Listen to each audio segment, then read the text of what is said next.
Well, greetings, everyone. Welcome to this, our episode 19 of EV Society's Canada Talks Electric Cars webinar. It's me again, Tim Burrows, and I'm going to be the host for today's episode. For those who are visiting us for the first time, let me just mention that EV Society, Electric Vehicle Society, is a national Canadian organization. We have members and affiliates right across Canada. Some of you are here with us tonight. We are, in fact, a member-funded organization, so we welcome new members. It's only $30 a year to become part of EV Society, full part of EV Society, and we hope you'll consider joining if you haven't already. And today's presentation is entitled The Pivot to Electrification.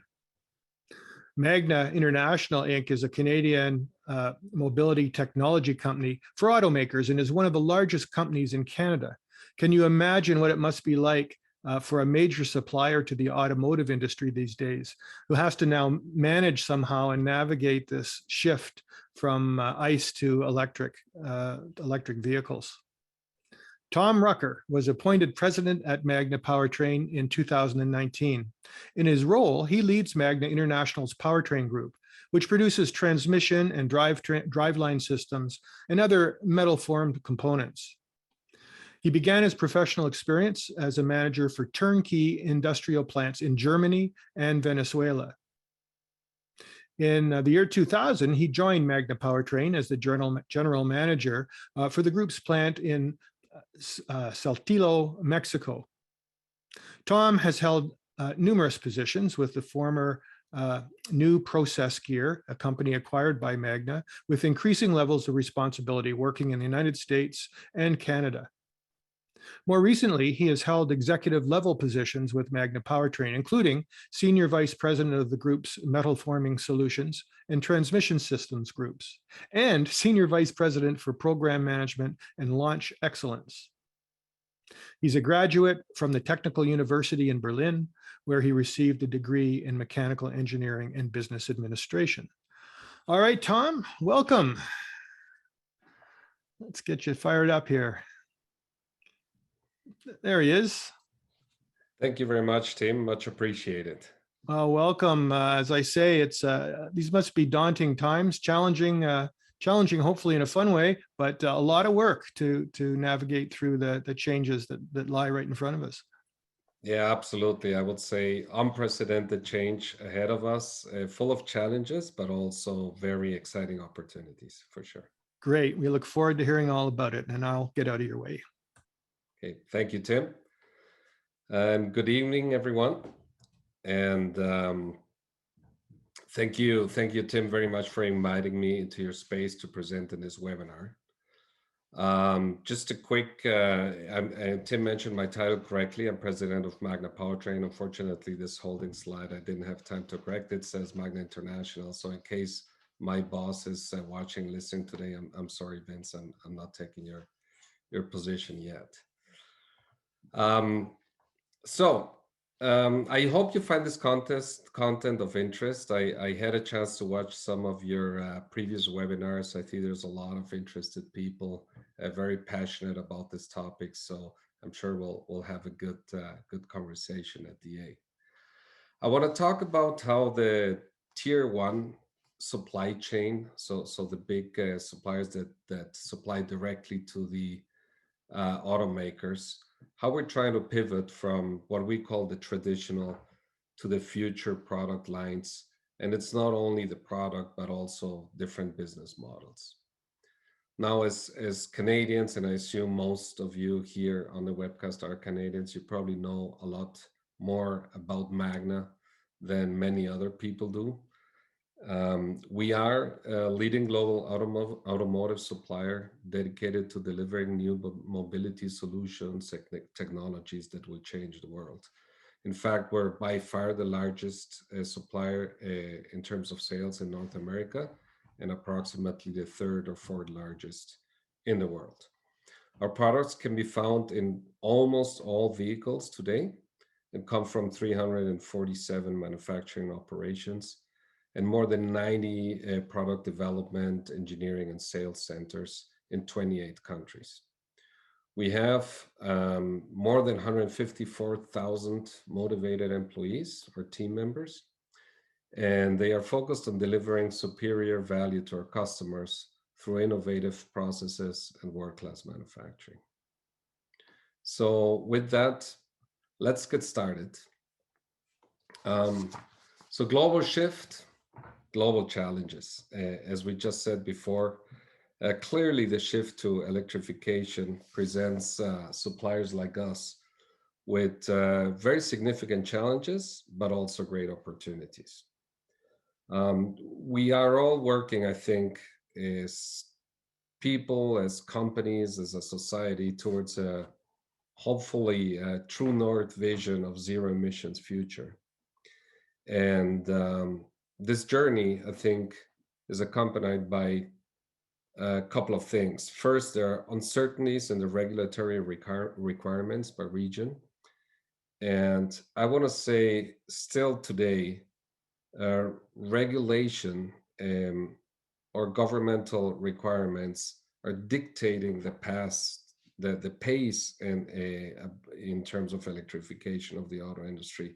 Although I also would say that is changing with more and more end consumers demanding that this is the case.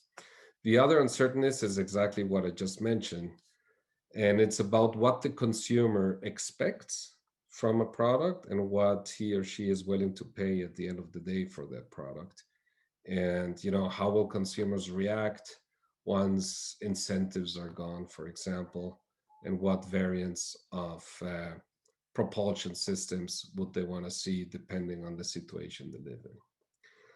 We're also challenged by a new and fierce competition. So we were, just to give you an example, as Powertrain clearly are the #1 in the world for all-wheel drive, four-wheel drive systems, but also are the largest independent manufacturer of transmissions. We're now seeing a lot of new competitors or suppliers that come from the electronic field that were not necessarily in the auto industry. And so there's fierce competition out there. There's obviously pressure from social partners to keep production in-house. You can imagine, I mean, it's a fact that you need a lot less labor to manufacture and assemble an electric vehicle than an internal combustion engine and transmission and a vehicle. So, a lot of automakers are faced with the reality of having to reduce amount of people, and there's a lot of pressure for them to keep a lot of the content in-house versus giving it out to the suppliers. However, I think that will shift over time. And last but not least, we're facing very large investments to develop new technologies, um, while at the same time, the volumes that these technologies go into are still relatively small. So it's hard to pay for those investments, at least for the time being.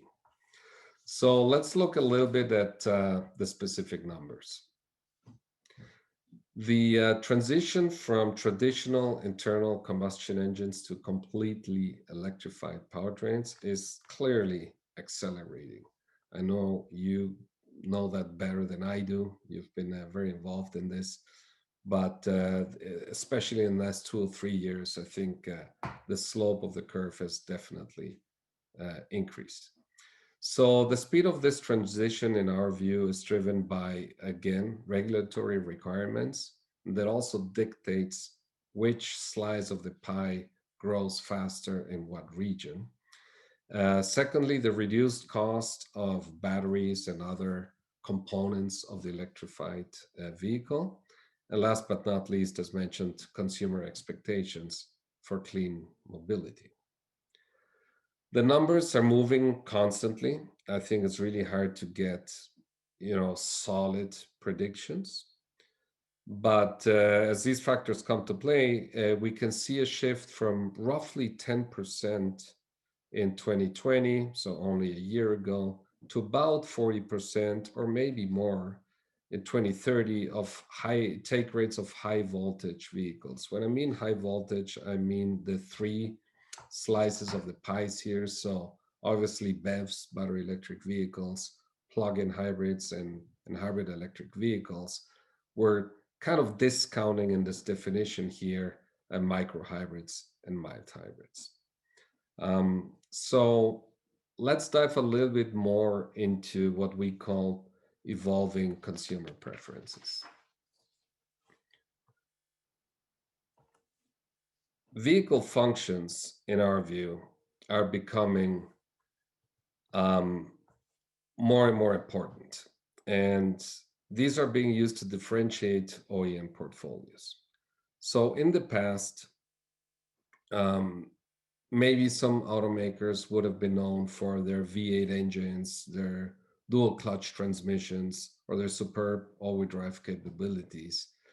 I think we are firmly convinced that tomorrow consumers will pay more attention to overriding functions like efficiency, safety, dynamics, and convenience.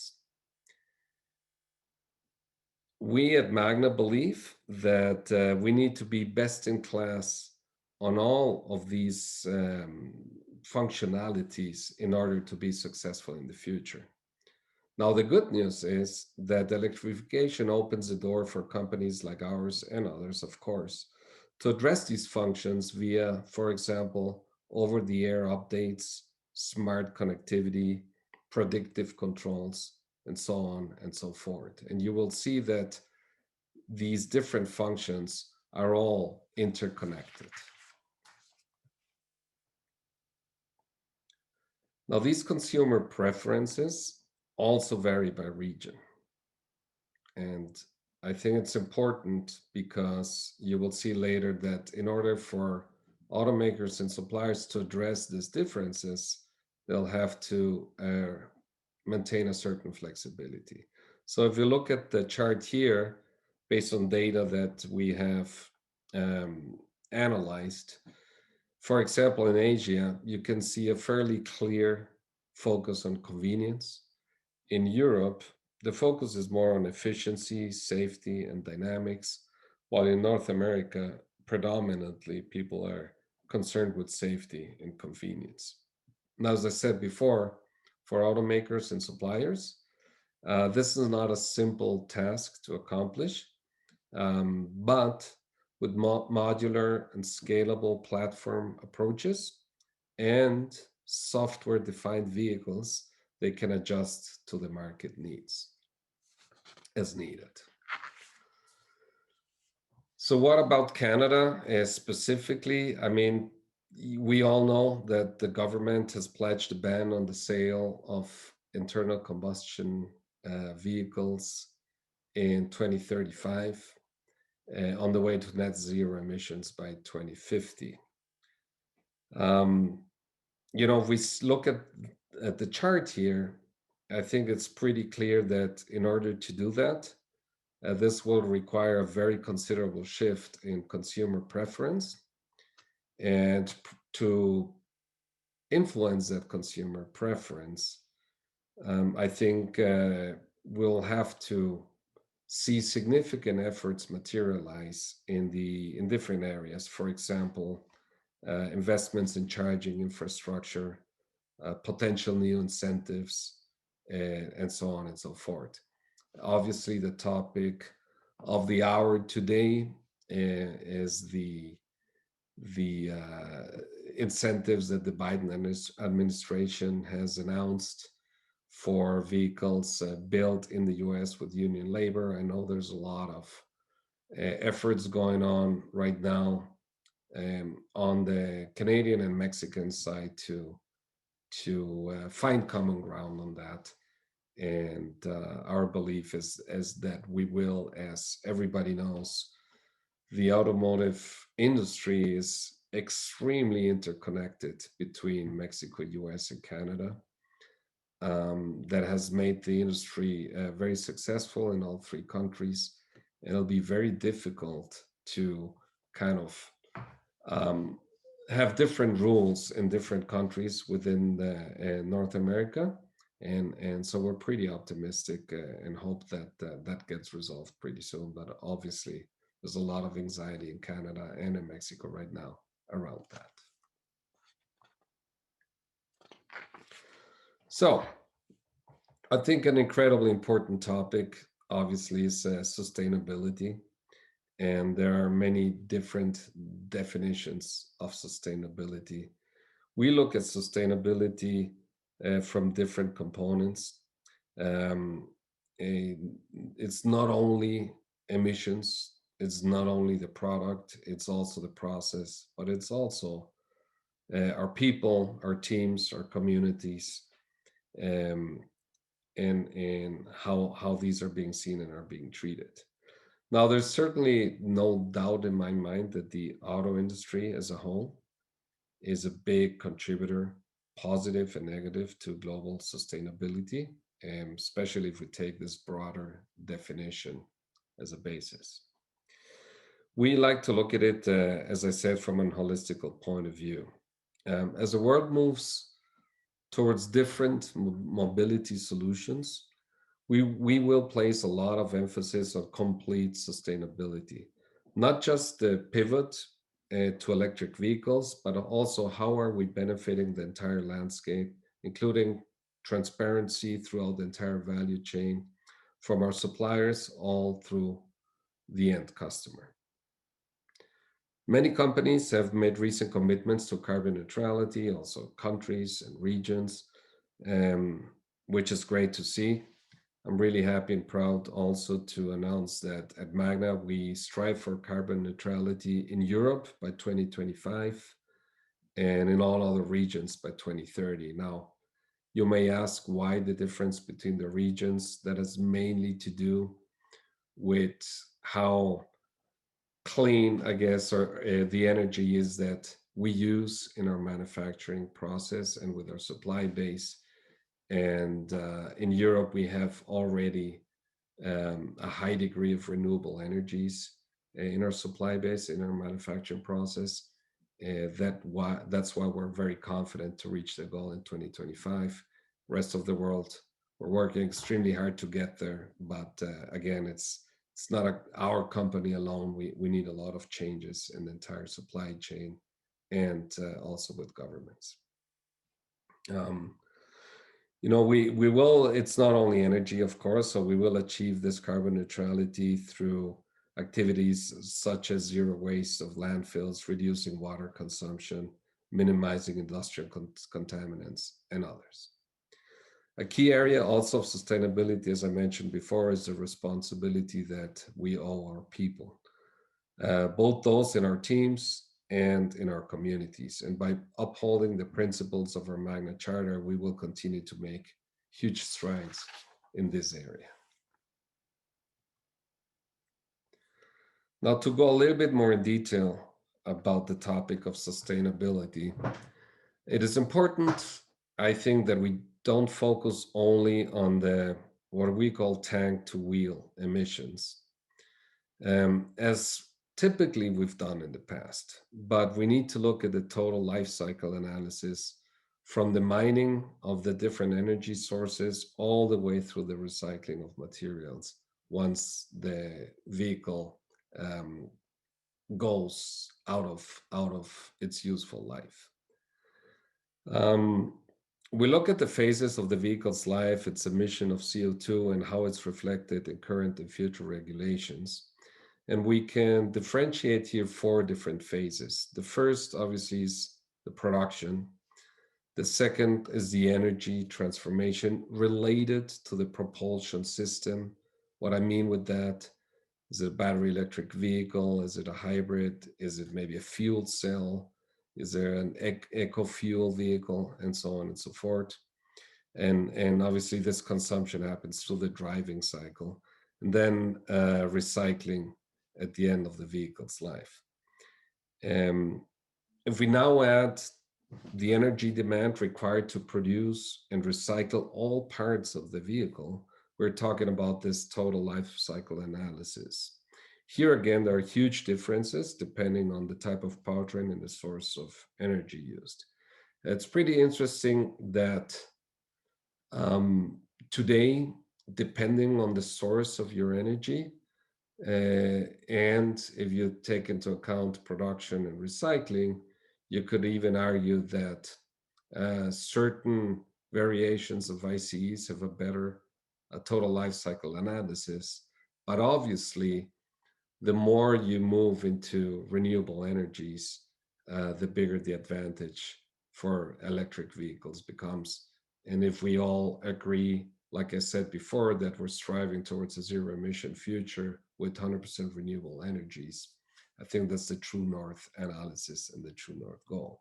So I think I personally view it as a positive thing, as you know, in the Paris Agreement.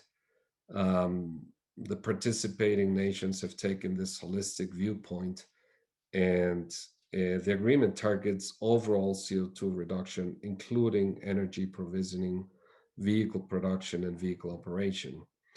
So, needless to say, there has to be a joint effort for the energy industry, the automotive industry, governments, and society as a whole to achieve the goals and the targets that we have there.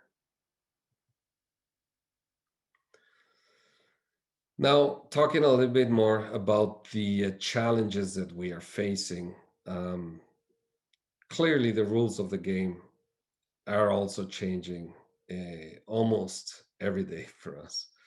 So you can talk about expected changes. So, for example, the transformation of business model for OEMs or suppliers, new enabler technologies, or legislative changes. But there's also a lot of unexpected changes. Um, Obviously, I think number one right now would be the COVID pandemic that has been with us for pretty much 2 years now, and there's still no end in sight. Political changes, I mean, just to give it a good example, that the very dramatic policy shift in the US between the Trump and the Biden administration. But there also have been um, very dramatic changes in legislation pertaining to emissions in automotive industry in China in the past. And these changes have a very, very big uh, have a very big impact on what the automakers and the suppliers have to do so they can fulfill the legislation, avoid paying penalties, and move in the right direction. Um, and consumer value, talent shifts. I could add climate change effects, and so on and so forth. I think it's important to understand that all these elements interact with each other and should not be seen in isolation. A simple, but it's not simple at all, but maybe a current example of that, and you could debate if that's the case or not, but climate change may have caused or be a contributor to the deep freeze we saw early on in Texas. And that deep freeze certainly exacerbated the semiconductor crisis that we're all suffering through right now. So it's all interconnected, and presents us with pretty significant challenges. How do you react to that? I think as a whole industry, we have to react with more flexibility. We've had, as an auto industry, very big success over decades with a model of just-in-time supply chains and deliveries that I think we need to rethink a little bit. Um, Under different circumstances, it's not only the semiconductor and other issues. I think also we think about sustainability, more local for local, less transportation, logistics, and so on and so forth will be of benefit.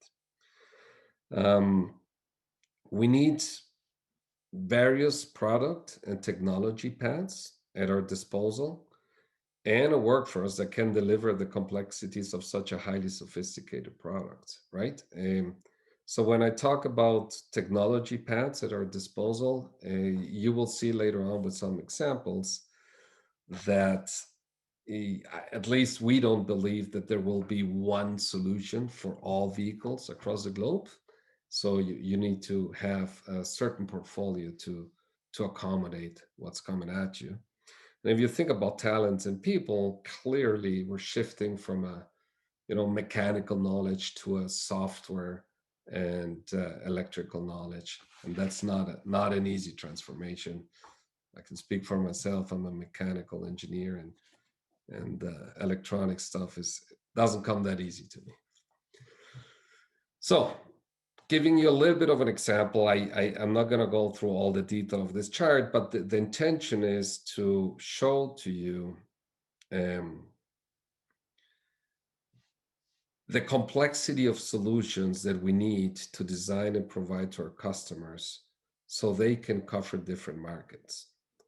So suppliers like us today need a pretty broad portfolio, and the amount of variations created by electrification has grown exponentially compared to fairly limited amount of variations and powertrains you had before.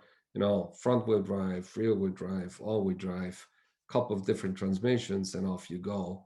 Now you have a huge amount of potential opportunities. So we need to deliver technologies which still support in this internal combustion engines. As we saw before, even in 2030, they will still cover a significant portion of the total market. But also in order to support the transition to BEVs, we need to support mild hybrid, HEVs, PHEVs, and obviously BEVs, right? And in addition to that, so that's basically reading the chart from left to right. You also needed to read it from bottom to top. So you need to do it across all vehicle segments. So from the micro car in the A segment, all the way to light commercial vehicles in our case. And quite frankly, if we expand our horizon, which we are doing at Magna, to new mobility instead of looking at the passenger car, strictly speaking, we could add to this chart micromobility, delivery bots, robo-taxis, drones, and you name it, right? So how can we possibly be successful with this level of complexity? I think the answer is modular, scalable building blocks that allow you to scale in a flexible way. So what this chart's supposed to show you is that we have identified a number of building blocks we can produce all our main products, both traditional and future, with a combination of some or all of these building blocks. And the ones you see in red obviously are the traditional ones, which we could do all our transfer cases, all-wheel drive couplings, manual transmissions, DCTs with these, some or all of these building blocks. And, we developed those over decades, being the number one supplier in these products globally, right? We then decided that we need to add the 3 building blocks in blue, so the traction, electric motor, the inverter, and the software control algorithms, to the traditional building blocks. And with that combination, we can address all our future products that you saw on the previous slide as well. Now, one of the big questions, quite frankly, is, do you have the resources, the time, the money, the footprint to do everything in-house? What do you outsource to suppliers? Where do you partner up? So we, for example, have made the decision on the electric motor that we wanted to partner up with somebody that has a vast experience in manufacturing, has solutions off the shelf, has scale to buy, magnets and copper and all the good stuff. So we're super excited to have been able to find a great partner with LGE and form the now called LGM, so LG Magna joint venture. So with them, we will be and are already producing electric motors, inverters, and onboard chargers in China and Korea. and with the idea to localize also in North America and Europe in the future.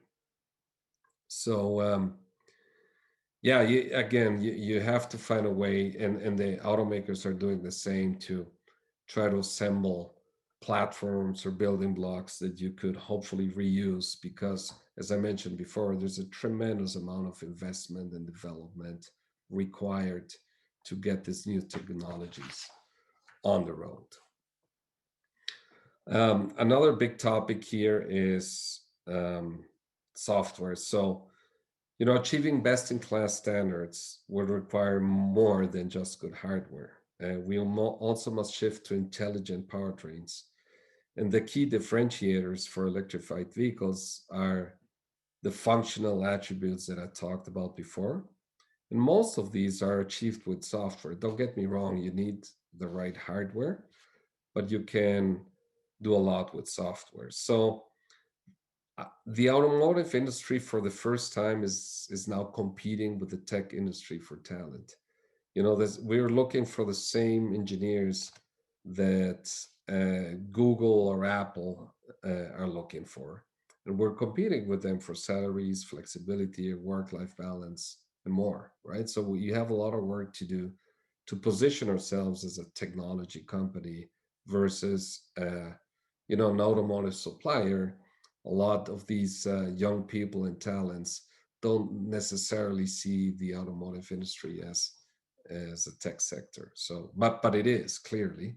I mean, there's many people that have said that the car is the most complex product out there, and definitely, it's not an easy task to achieve.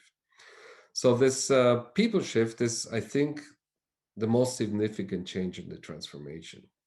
From skilled trade people to engineering, software experts, we are redesigning our technologies, product, process, business models.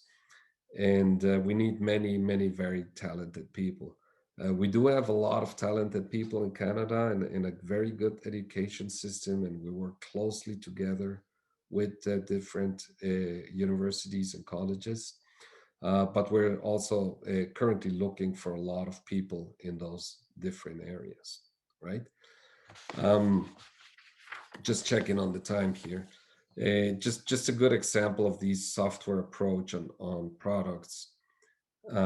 We recently announced and tested a product called the Magna Intelligent Echo, which is it has a hardware, of course, is a dedicated hybrid drive, but with the right software, we can guide the consumer to the charging stations that use renewable energies, for example, and therefore reducing emissions significantly. That's just one of many examples of how connected, intelligent solutions will bring us forward as a society. So I want to wrap up. I think we have about 5 minutes, so we can allow for some questions, and I guess summarize the changes that we're facing and the resulting challenges, but also, of course, the opportunities that come with those challenges. So in terms of headwinds, I would say that there are regional differences driven by legislation and consumer preferences. And what we mean with that is the best product and the best technology and the best idea may be the right solution for the consumer and the automaker in North America, but may not be the right solution for China, as an example. Therefore, we need a broad portfolio to bridge the pivot and serve all customer needs in all regions. That's what customers expect from global suppliers like us. We need building blocks for scalable, modular solutions so we can also fluctuate between volumes. Nobody today can tell you exactly what amount of HEVs, PHEVs, BEVs, and ICEs you'll have to service in 5 or 10 or 15 years. So the only reasonable solution is to be able to participate in all those segments, right? But you can only do it if you're flexible. You need, I think, talent, partnerships. You've seen a lot of OEMs partner with tech companies, battery suppliers, but also with each other, which is quite interesting. And I think that makes sense in these times of high investment and high risk. You don't want to duplicate efforts, and you don't want to reinvent the wheel. So I think that the industry has never been as open as it is today to partner, even with competitors. Yeah, we've done projects with companies that we compete on the one hand, but collaborate on other things. As I said, there's very high investment right now needed with increased competition at relatively low volumes for the time being. We all think that that's going to change significantly. The question is how fast and where initially. As I said, with these changes, there are also a huge number of opportunities available for dynamic workforce, which is needed to support the transition. So as an example, developing best-in-class functions like efficiency, safety, dynamics, and convenience, smart connectivity, over-the-air updates for an always new vehicle, right? You can think about it like your smartphone. Um, and obviously Tesla and others do that already today. You wake up, you have an update on your operating system with maybe new features or business models. In our case, you can think of, you're going off-roading, so maybe you activate your all-wheel drive system for that trip, and you pay in future for futures that you only use for a certain amount of time or kilometers driven. Again, this is far, far out in the future, but we're also thinking about that type of business models. And then I think really important for us is to expand our expertise to all mobility aspects. We have a vision with our new CEO, Swami, that says that we want to enable mobility for everyone and everything, and to improve our life standard at the same time. And, I think this electrification gives us the opportunity to think far beyond the traditional passenger vehicle. So with that, I think right on time. I really thank you for your attention. I will pass it back over to Tim and open for any questions that you may have. Thanks, Tom. Yeah, that's so flexibility is the key for Magna going forward, and for a lot of reasons, great reasons you've explained. I think, Tom, you could stop sharing your screen now if you like, and so we can actually see you instead of just the dot holding slide. And Jason, would you like to step in here? And it looks like we've got a bunch of questions. Thank you, Tim, and thank you, Tom. We have a healthy crop of questions, so I'll dive right in. One of your first slides shows a 26% EV PHEV prediction. This seems really low considering the federal Canadian mandate of 100% EVs by 2035, don't you think? Oh, you're on mute, Tom. Sorry, back. I think you can hear me now. And I did stop sharing, right? So we're good? Yeah, we're good. Okay, perfect.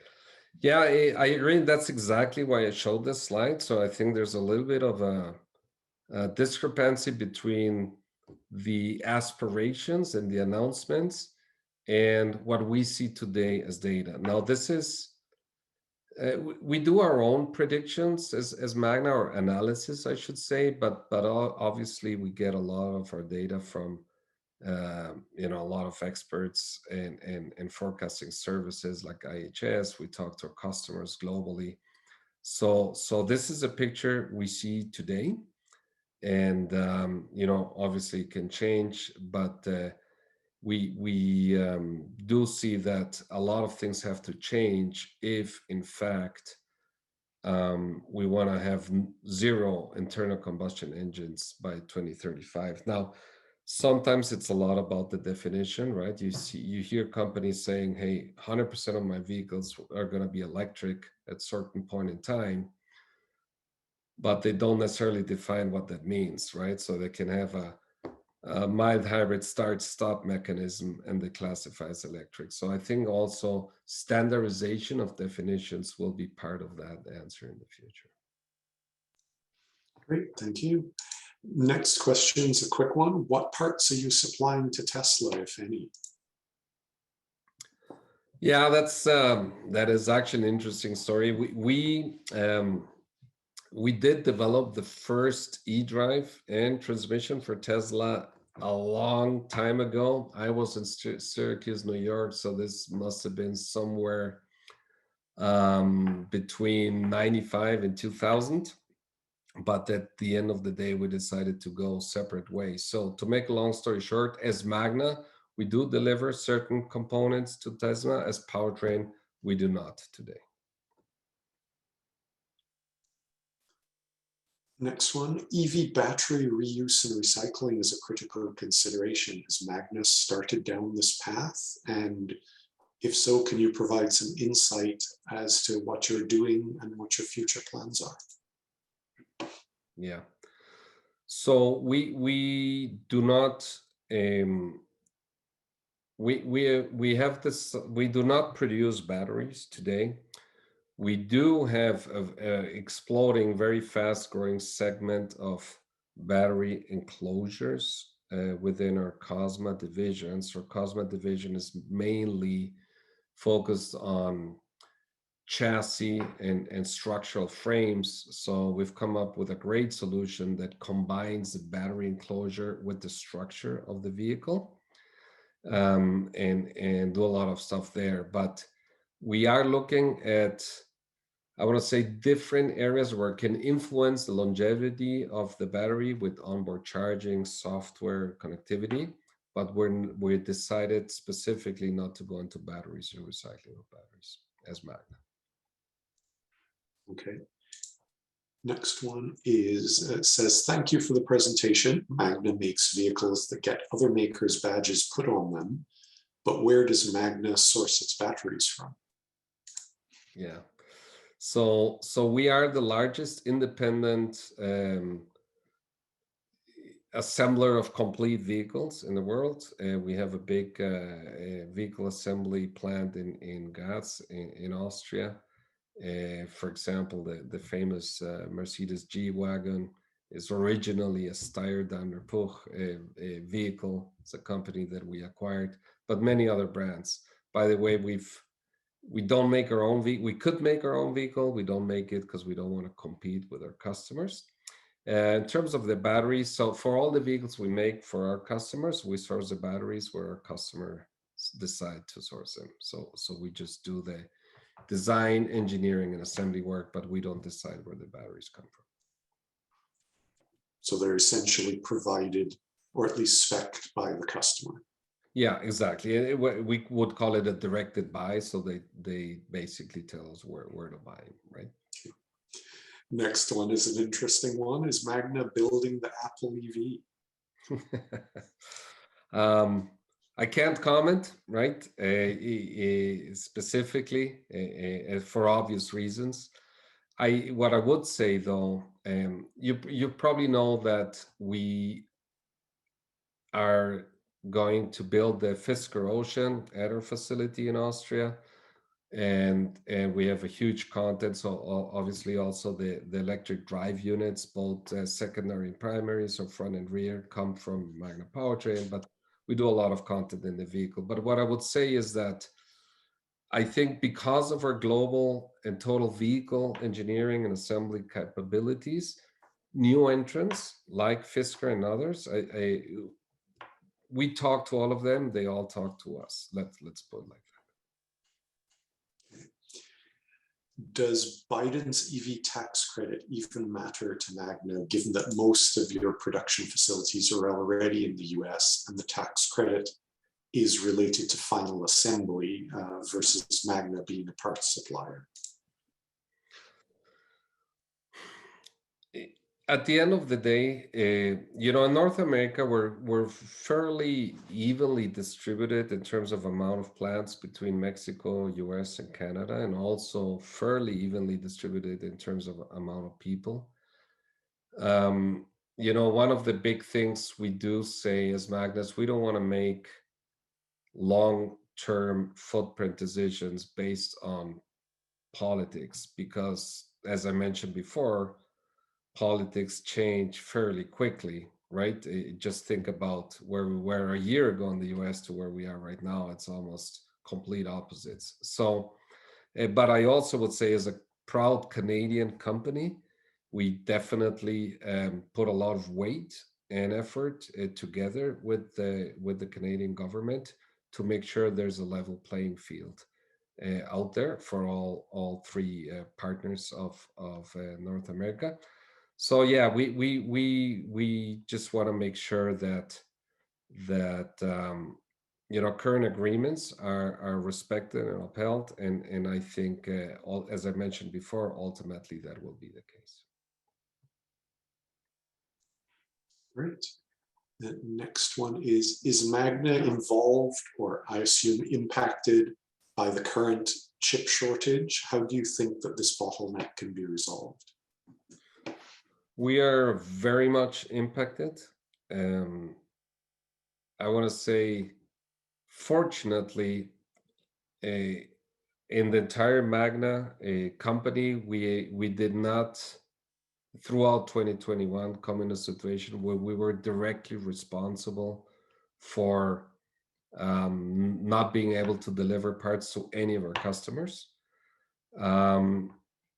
However, it's taken an incredible amount of effort and work, including up to myself personally. It's probably half of my time is chasing parts and making sure, you know, we keep our customers running. So it's been very difficult, but we have been impacted, obviously, like everybody else, because of the fact that the production has been cut significantly this year based on projections. First it was COVID, then it was semiconductors.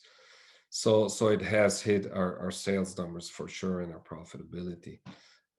From everything we understand today, this situation will continue. We think the worst is behind us, but we think there will be still significant impact through, at least through next year, through 2022. I think we are all eagerly waiting for that particular issue to dissipate. Oh, yes. Okay, EMC is advocating for 100% light ZEV sales by 2030 instead of 2035. Many of us in the EV user community believe this will occur, and it looks like Europe is moving even faster in this direction. What opportunities and challenges would this more rapid adoption of EVs in Europe and perhaps North America provide for Magna? I think for Magna, you know, I want to be totally clear. We believe that the future of the car is electric. We're spending an incredible amount of money to be ready for that change, and we're already supplying e-drives. So there's no doubt in our mind that that'll happen. The pace, you know, depends on so many things. Most importantly, in my mind, obviously cost for end consumers and infrastructure. And again, as I said before, is where does the energy come from, right? Because if we're 100% honest with each other, as long as the energy source is not clean or green, we're not really solving all of our issues. Now, in terms of Magna, I would say that you know, we're such a diversified supplier that about 75% of our revenue really is agnostic to the power source of the vehicle. What I mean with that is we do fascias, we do body, we do structure, we do seats, we do rear cameras and ADAS systems, and all of these are really not touched by the fact of, you know, is this a fuel cell vehicle or an ICE vehicle? In terms of powertrain, of course, it's an existential question. And we would say that it would be a great opportunity for us as that happens. The content per vehicle on an electrified powertrain is bigger for us than on the current ICE, so it would be a huge opportunity.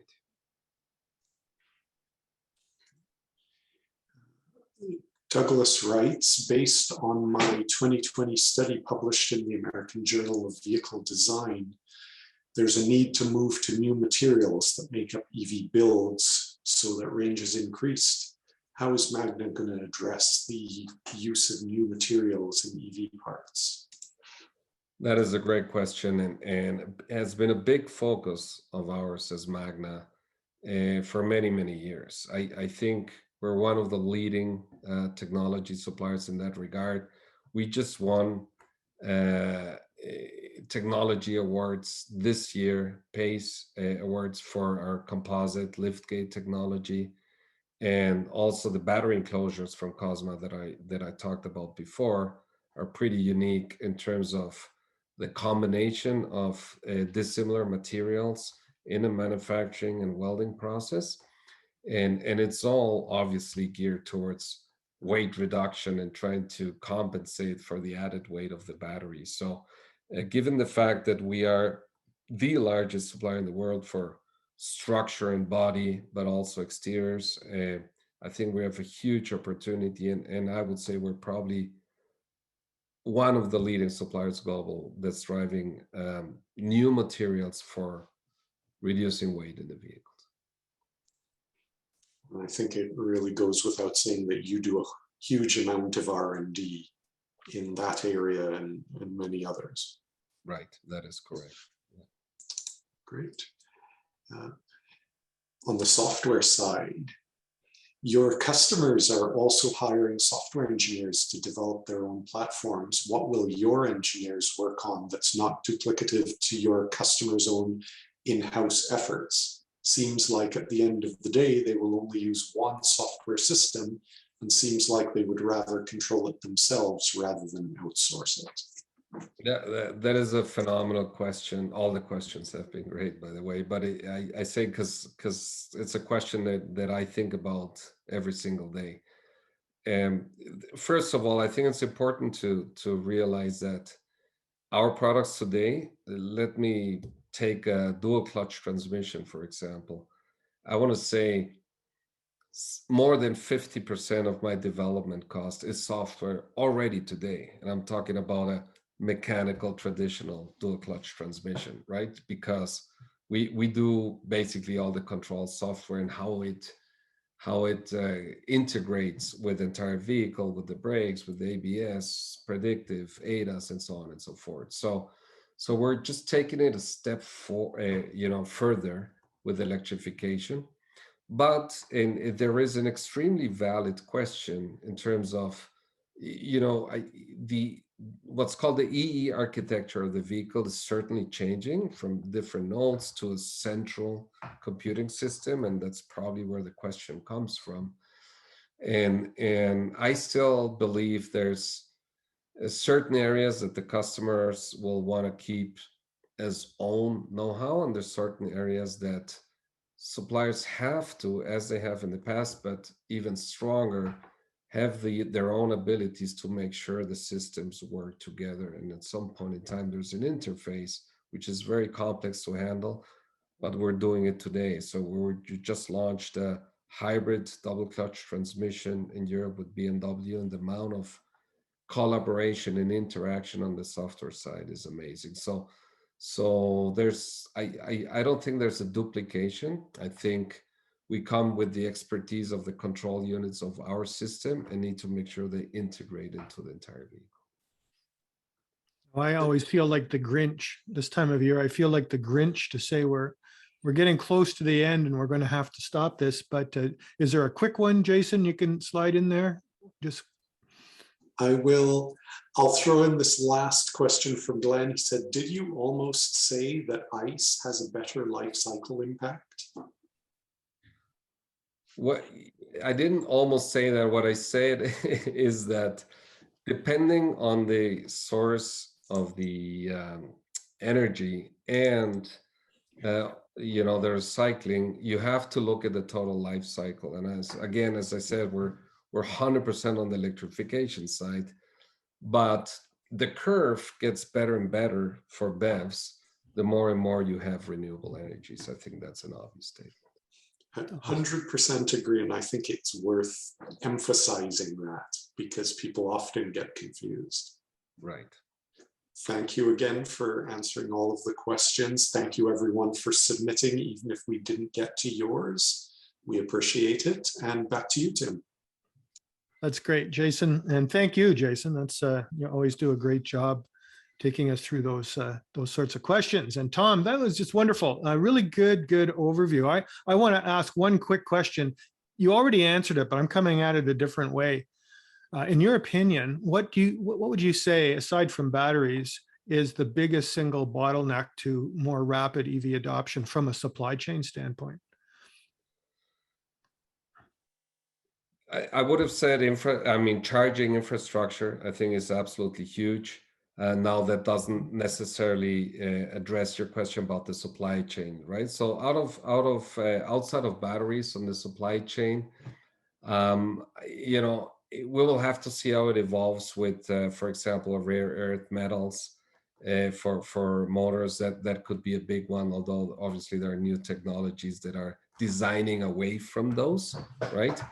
But you know, today I will tell you semiconductors is for sure the #1 issue besides batteries. Interesting. Wow. All right. Well, thank you again, and thanks so much for giving up some time to do this with us. It's a great pleasure and honor to have you here to give us really an inside look at really, you know, such a critical part of the EV industry, if I could say it that way. And we really appreciate your time. It's been my pleasure. Thank you so much. Appreciate it. Have a good night. So for our next episode of Canada Talks Electric Cars, it will take place on January 4th, always at 7:30 Eastern Standard Time, PM. Backed by popular demand will be Kara Klarman, president and founder of Plug and Drive and the Electric Vehicle Discovery Center.